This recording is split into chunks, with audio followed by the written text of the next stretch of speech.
Middle east में तनाव भी कम होगा और अलग अलग देशों को राहत भी मिलेगी। पूर्णिमा नाथ जी, कौन जीता कौन हारा, क्या इस पर बात करना ठीक रहेगा? क्योंकि कई ऑब्जेक्टिव्स अमेरिका के भी थे, ईरान के भी थे। अमेरिका शुरू से नहीं चाह रहा था कि परमाणु हथियार ईरान के पास हो। ईरान झुकने को राजी नहीं है। 14 सूत्रीय पॉइंट्स ईरान की तरफ से रखे गए हैं, लेकिन क्या दोनों की तरफ से इन पॉइंट्स पर सहमति बन गई है? यह अभी तक पूरी तरह से क्लियर नहीं।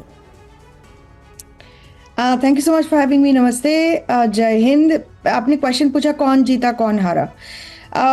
पहले दिन से, युद्ध के पहले दिन से मैं एक चीज़ बोल रही हूँ कि अगर प्रेसिडेंट ट्रंप और यूनाइटेड स्टेट्स जीत जाते, उसी समय में वो बुरिया बिस्तर उठा के वहाँ से निकल जाना चाहिए था। ट्रंप को एक ऑफ रैंप चाहिए था और वो मिल नहीं रहा था कि काफ़ी अपॉर्चुनिटी मिलने के बाद भी उन्होंने वो डिसीजन नहीं लिया था। आज ये उन्होंने एक विन की तरीका से आपको दिखाने वाले हैं। लेकिन at the end of the day we also have to understand, कोई जीते और कोई हारे उसमें कोई फ़र्क नहीं पड़ता। कौन नैरेटिव बना के किसको वो नैरेटिव आप खिलाएंगे उसके ऊपर डिपेंड करता है। वो this is the same methods basically. Vote आपका काउंट होगा कि नहीं, वो डिपेंडिंग वेदर यू वोटेड और नॉट डजंट रियली मैटर। जो काउंट करने वाले हैं वो उसके ऊपर हाथ में है आपका वोट काउंट करा जाएगा कि नहीं जाएगा।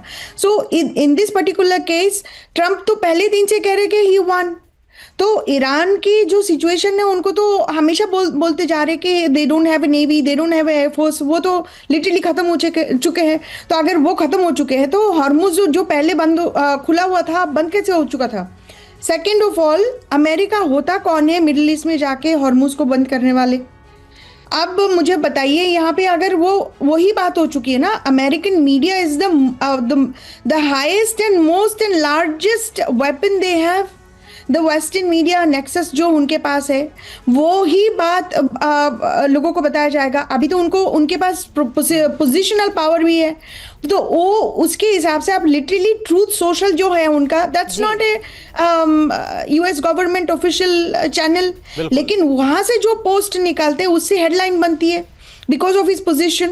So at this point of time, American media, American social companies are one who's actually making the headlines. So Iran अगर जीत भी जाएगा, उसको कोई कहा नहीं जाएगा ईरान जीत रहे। मेरे हिसाब से, मेरे एनालिसिस में ईरान जीत चुके हैं। कब का जीत चुका है, बैठा हुआ है वो हॉर्मुज पे, लिटरली हार्ट पे कब्जा करके बैठा हुआ है।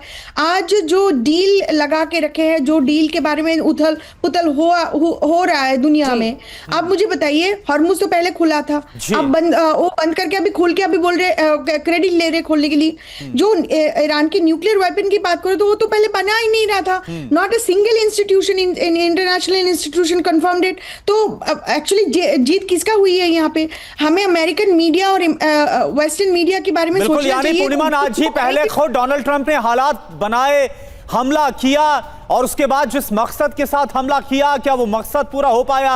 और अब ईरान के साथ बातचीत हो गई है तो खुद को सबसे बेहतरीन राष्ट्रपति के तौर पर दिखाने की कोशिश कर रहे हैं।